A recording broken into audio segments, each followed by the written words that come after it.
This is Ty from Alternate Health, and we have the massive pleasure today of visiting with Don Tolman. He's got me on some preservative-free beer with plenty of lemons, so we can tell you it's healthy, it's good, and we're going to get to doing some talking, right, Don? Oh, wow. Let's go for it. The man doesn't mind to talk. So, we've got some questions to ask you, Don. Now, I've heard that you just did a 30-day fast in Fiji. Is that correct? Yeah, I did. Could you talk maybe about the experiences with that? What any revelations that you had, or any preparation to go into a 30-day fast? Well, you know, it's interesting because I've actually done 40 days on just water. Wow. And the LA Film Factory and Hollywood Films filmed the 40 days. Wow. And it was out at Panama City Beach, Florida. And at the end of 40 days, on nothing but water and sunshine, it was filmed. And I was watched over 24 hours a day. And I was there with 13 people that had been sent from Cornell Medical, Johns Hopkins, and other medical places that were supposedly terminal. Anyway, they went 20 days on water, and then I put them on fresh juices, and I stayed on water. Every one of those people had absolutely no disease conditions at the end of 20 days on water and 20 days on juice. At the end of 40 days on water, I drank 1 liter or 1 quart of fresh grape juice, and it energized me so much. I said, I'm going to go out and run. So I went out running. The film crews jumped into a pickup truck and put their cameras in there and wanted to film me. And I ran a marathon. I went 26 miles. No, come on, yeah, Don. True story, and it's all documented. It's all there. Wow. Well, anyway, I decided just a few months ago, okay, I'm way overdue. I need to give my body a rest and strengthen it. Yeah. And so I went to Fiji and went out to the Kadavu Islands, did the 30 days, and it's such a brilliant, wonderful feeling. I was on a little island. No other humans are on that island. It's a private island. Yeah. I got permission from one of the chiefs of the cultures over there to do it. And so I had a little tent, a little artesian spring to get the water, laid in the sunshine, swimmed in the ocean. Yeah. And it was so fascinating because it brought back a lot of memories that are contained within us. There's 3 levels of intelligence and cognitive process. That there's the conscious, there's the subconscious, and there's the superconscious, the superconsciousness. And the subconscious and superconsciousness work together to access and push information into the conscious beta wave realm of the brain. And I know from my own experience that it's true. Wow. And it's so fascinating to see and to hear audio, video, memory, mind movies of things right out in front of you while you're fully awake. Most of us have to go to sleep, then we dream. But during that fasting state of extended fasting, you can actually have moments of being able to dream and see those things while you're fully awake. Wow. And I had to come up with a name for it, and I just called it moving optical memory projections. Because if you don't understand that it's a record of a memory projected out in front of you to see in front of you, you'll think it's a 3-dimensional physical experience. It is so brilliant, and it's just a fascinating experience. Very, very healthy mentally, physically, emotionally, and even socially in our personalities to do that kind of thing. But you wouldn't want to be you can't be in a stressful environment. You can't have a lot of responsibilities. It's like when you're doing a fast like that, it's just in the right environment, rest, sunshine. And when you go out and you fast in an environment that is unstressed, and you can get into the sun, you're breathing outdoor fresh air, and you can walk when you feel like it and lay down when you feel like it, and just go with the feelings. Yeah. It's so fascinating when you come through that experience and take the first bite of a fruit or a vegetable, a nut or a seed, whatever attracts you. Yep. And you totally, completely, and salivate it, the awakening of the powers of the nature and the physics around us, and how we are completely tied into that. It is brilliant.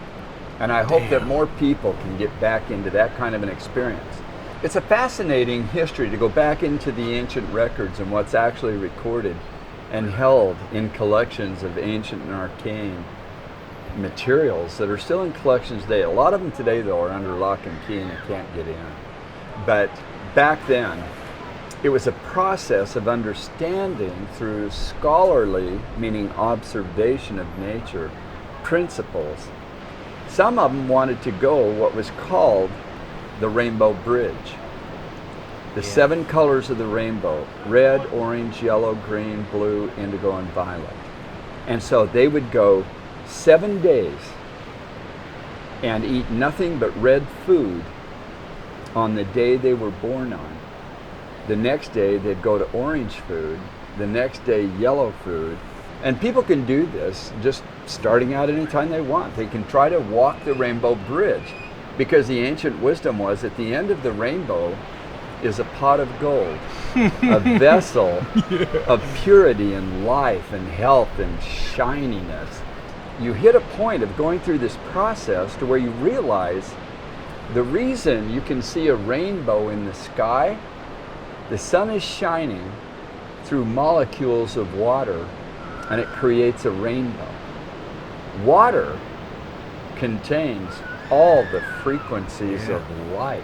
The water fast. The water fast. So when you go on water, there's fast, which is eating the foods, faster, drinking the juices of the foods, and the fastest path of healing, emotionally, physically, mentally, socially, is to be able to go on water.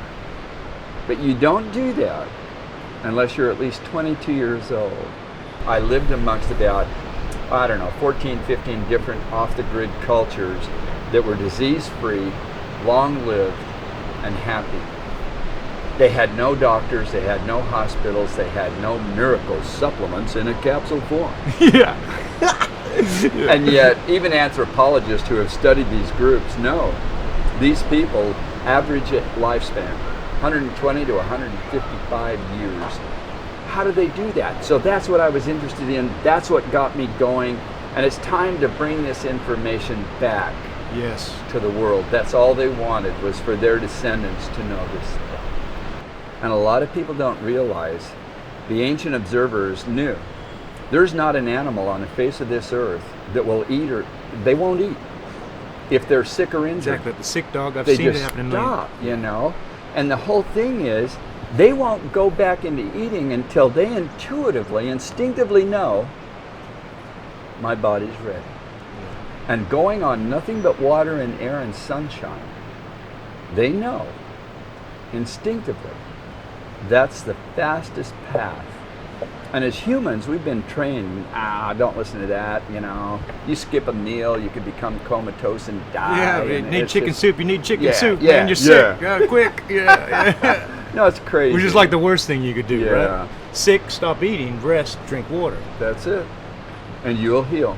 So going on what you're saying then, Don, it's a gauge you find out for yourself. You start experimenting with it, do little bits and pieces here, and you'll slowly get more confidence and you'll work out what's the best method for you, right? It's your body. Yeah. Go with what you feel. Don't live your life based on other people trying to live your life for you and tell you how. Opinions. Yeah, hear things, but go with how you feel about what you hear. Does it seem logical? Does it seem reasonable? What is my intuitive gut feeling about what I'm hearing and what I'm being exposed to? Yeah. You honor that, and you can't go wrong.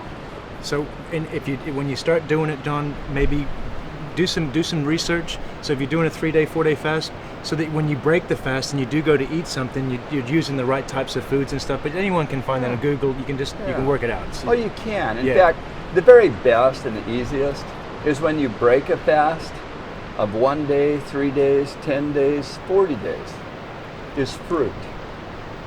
Fruit, if you look up the word, it means to add splendor and life. Fruit is one of the healthiest things that you can reintroduce into the body after an extended fast. The word vegetable means to make strong and to strengthen. Fruit, splendor, and life. And so when you break a fast, fruit is one of the best things that you can take in. Do you think we can get rid of negative trapped emotion out of our body through fasting? Is that something that you know about, or is that a possibility? I know for a fact that you can. Whenever you are crushed because of loss and grief of a loved one or some other thing, whenever you're stressed or your buttons are pushed and you're just angry all the time and moving, they used to call it venting, to vent your emotions, to vent discomforts from the internal part of the body even. And when you keep the body venting and it's not closed off, you prevent ongoing problems, and that was prevention. We breathe in and out over 20,000 times a day.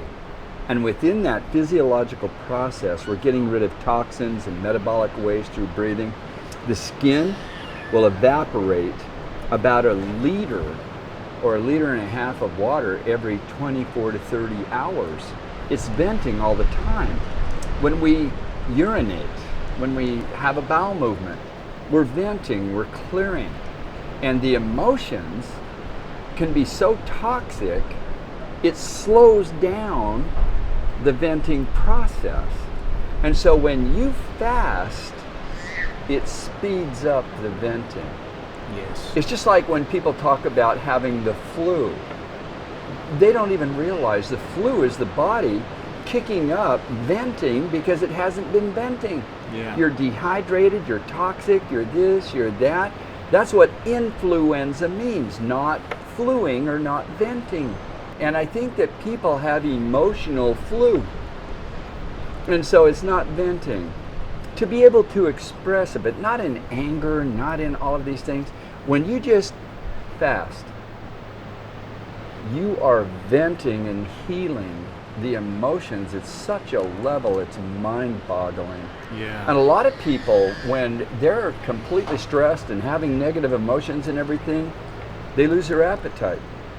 But a lot of them think, oh, I better eat anyway.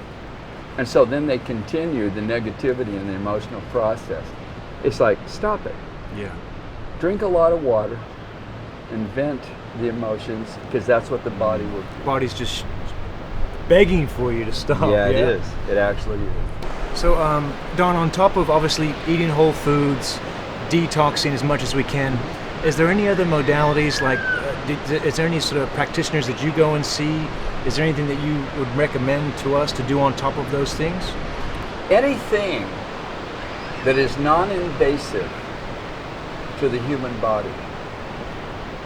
People who are skilled at chiropractic, that's a brilliant wisdom for thousands of years. It's brilliant. Yeah. And the pharmaceutical medical industry attacked it and said, oh, they're quacks, they're this, they're... No, it's not. People who are skilled at that, it's brilliant. Massage, even deep lymphatic massage, can help heal emotions in the physical body and everything else. Just get stuff that might be trapped in. Yeah. Gravitational fed colonics from colonic therapy. Yeah. As long as it's gravity flow, perfect. And, you know, it goes on and on. But movement, Tai Chi, you know, yoga, stretching. Breathing, controlled breathing. A lot of people have forgotten. There's not an animal on this earth that if it just woke up, it'll get up and go. No. They rotate. They stretch. And you can see horses do it. Cows do it. Cats do it. Yeah. Dogs do it. And we get up in the morning in our bed and just jump out of bed and go. That's wrong. Stop it. Yeah. Go back. Lay in bed when you wake up. Take the time to scrunch your neck. Rotate your head each way. Do your shoulders. Stretch your arms. Rotate your wrists. Lift your legs up. Bend the knees up to the chest. Rotate your ankles. Get some chi flowing around. And you know what? You only do that for 1 or 2 minutes.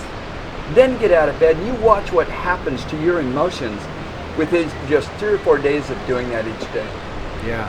And a lot of people don't even have a clue anymore. Wouldn't even consider doing that. Those are the things that I support.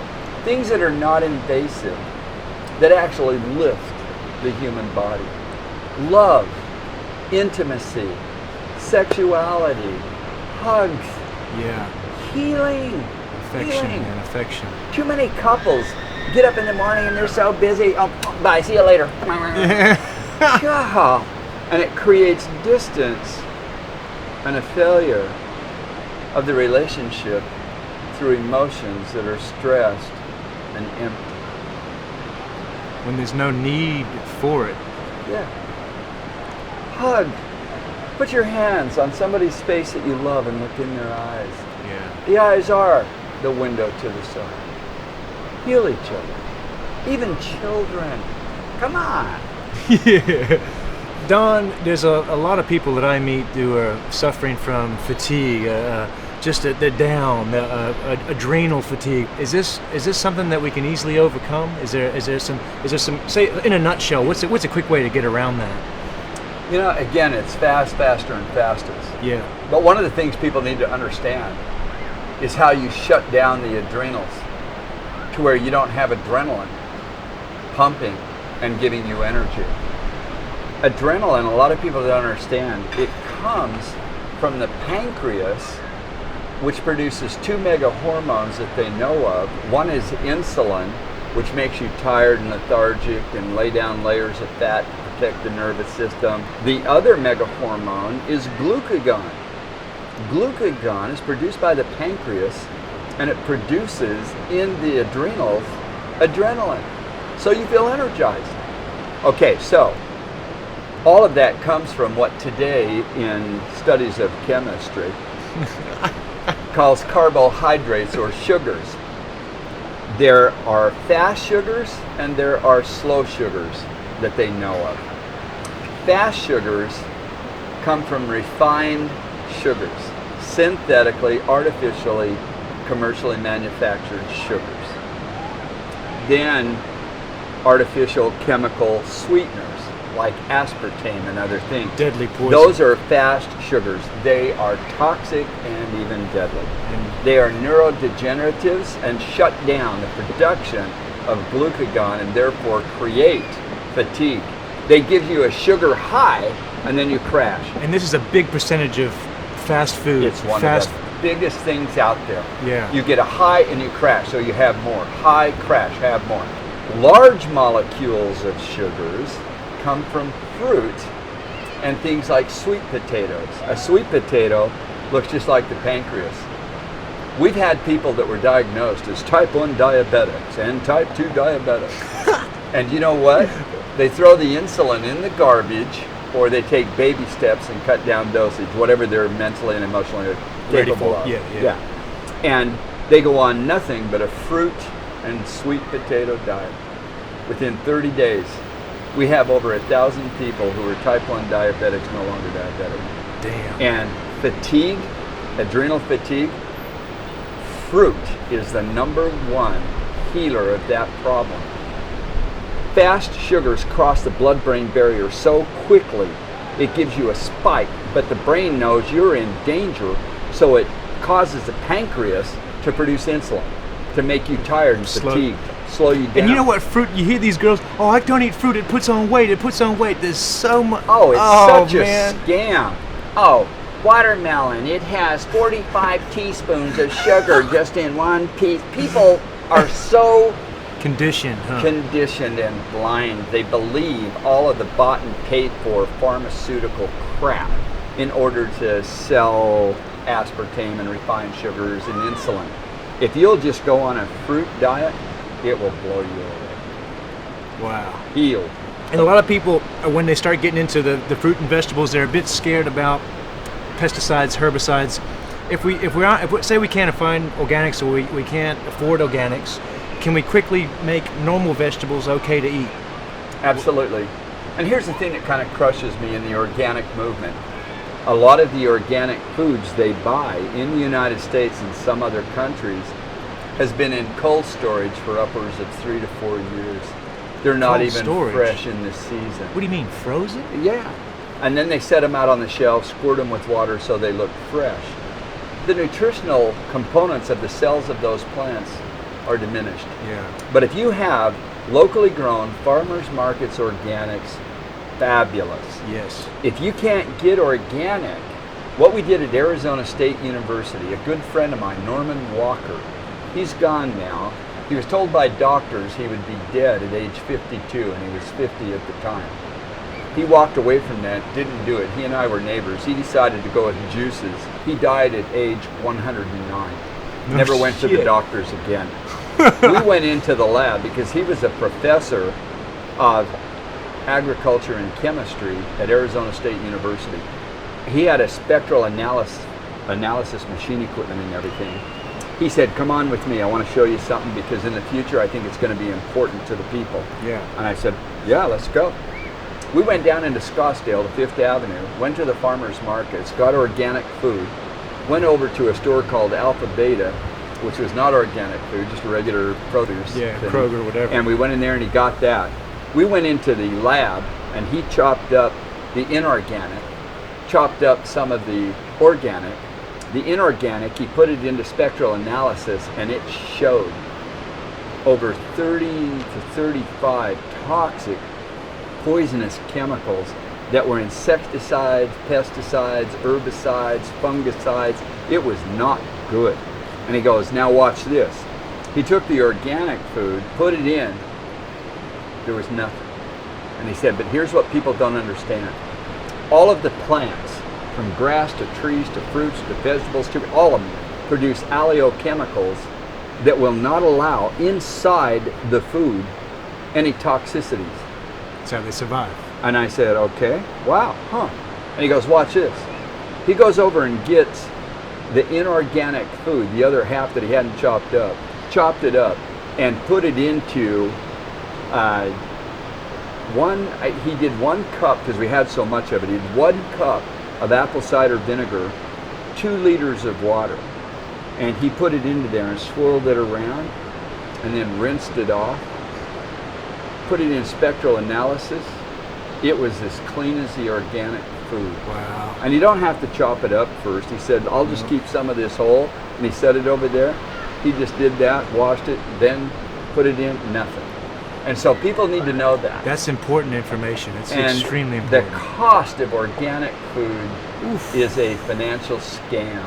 It costs less to grow that than all of the herbicides, pesticides, fungicides, and all of it. So we can easily get around it. Apple cider vinegar. Apple cider vinegar. A couple of extra minutes in preparation. Boom. Yep. If you don't have a lot of the food to do, just put in 4 or 5 tablespoons in a half a liter of water, switch it around, rinse it off, you're good to go. It works. When the pharmacia, the poison makers, went in. Who are the poison makers, man? Alexandria. What was the poison The poison makers all throughout history have hated scholars and healers. They wanted people to have poisons and to have to come to them to get it. The word pharmaceutical means poison maker. It's that industry. So it goes back way. The earliest dynasties of Egypt, the pharmaceuticals, the poison makers murdered the Swinwet, the lady healers of Egypt, murdered them all. They wanted them gone. And so then you come down through time, it happened again and again. It happened in 600 BC. They went into the Pythagorean Academy where they embraced scholarly genius and healing. Pythagoras and all the ones there, they murdered them, burnt the records. Luckily, as far as records show, Pythagoras escaped. In 326 AD, all of the scholar healers from around the world gathered in the Greco-Roman Empire and built a collection of stone so they could keep the records from all the cultures there, called the Alexandrian Library. The pharmacia heard about it, went over there, murdered all of them and burnt the records. They found out the scholars and the healers had built a backup collection in Ephesus, so they went over there and murdered them and burnt it. And then it goes on, but finally, the men and women, scholars and healers, had to go underground. When the new America was being put together, they came there, the Wicca, the women of wisdom and healing, genius female scholars, and then the powers of Europe and the pharmacia and everything came over there, found them, burnt them, murdered them, got rid of all of them again. Ancient scholars, which means observers. Scholar is anyone who naturally observes out of interest. Yeah. Every child born on the face of this earth is a natural scholastic genius. Kids are on fire. Yeah. They're interested. They watch, they observe, they use their senses. They'll pick stuff up and taste it and say, oh, yeah. And they go on. And then they're shoved into brick and mortar buildings to sit in neat little rows to chant, memorize pre-selected answers on curriculums that are put into place by multinational corporations to gain control and to get you to get a career to help them. Let's go worker bees. Let's go And worker bees. these little kids, and I'm thankful, I've been barking this for over 40 years, but just in the last 7 years, documentaries and others are now coming forward and exposing formal education is ruining the creative genius. They master language on their own. They know hundreds of words by age 1.5, and they've mastered that language typically by around age 5. They know thousands of words, and they can speak any language that they have been exposed to. How did they do that? They didn't go to school. They didn't chant, memorize anything. They didn't sit in neat little rows. They weren't put on Ritalin and all the other drugs. They master the ability to speak and communicate on their own. And so what happens is they lose the scholastic genius by having to chant, memorize these pre-selected answers to put in blanks to get a grade that is good. Yeah. And they're not even interested. So a lot of young children lose their love of learning, their confidence, their self-esteem. But the worst thing is they lose who they are and who they were coming into the world on fire. You get into the ancient records of communities in the ancient world. Yeah. They have records that show the measures of distance of the earth to the moon and to 13 planets. Look up Haumea and Eris and Ceres and all the others. Look them up, 13 planets.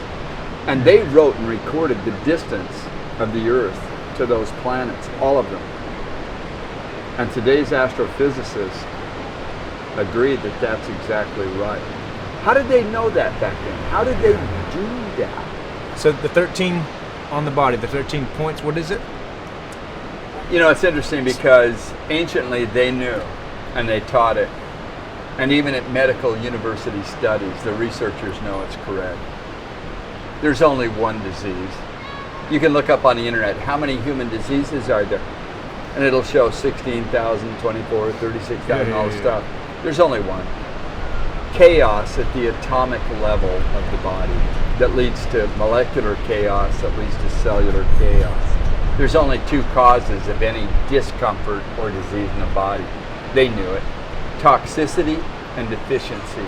That's it. There's no mystery. You're either toxic or you're deficient. They knew there were doorways into the body for toxicities to enter and to also be removed. Today, in the medical world, it's called enterologies, doorways to enter and to remove. The 13 enterologies was the sacredness of the teachers of the ancient world. You have 13 doors into and out of the body that creates disease and clears and heals disease. 1, 2, 3, 4, 5, 6, 7, 8, 9, 10, 11, and the skin is number 12. Poisons and toxicities can go through the skin and they can come out of the skin. And in the modern world, you would not believe the toxic chemicals people put on their skin, on their moisturizers, hair, all the shampoos. stuff. Exactly. And the 13th was called the always saying I. Today we know it as imagination, thoughts. Your thoughts can be toxic or healing. And your thoughts create your emotions that create your behaviors. Which they can control with the media, and they nail us every damn day. Every day. We've got to wake up, people, and clear it out and get back to embracing the physics of nature that is around us, because that's what we're made of. It's broken down. It's so simple, isn't it, Don? It's Totally. so Cheers. simple, man. Thanks so much, Don. It's been such a thank pleasure, you. man, for sharing. Thank you. We're settling down now. We're signing off. Don's had enough. We've said enough, haven't we, Don? Yeah, it's probably time to drink some beer. Yeah. God bless. Guys, I wish you could be here right with us now. I mean, what a pleasure to get to hang out with Don Tolman. He's just an amazing man, so generous. He's just given us so much information. Thanks, Don. Appreciate it, brother. Thank really you. do, man. Really do. Appreciate you, Thank you, Don. guys. See you. Love you. Peace. See you.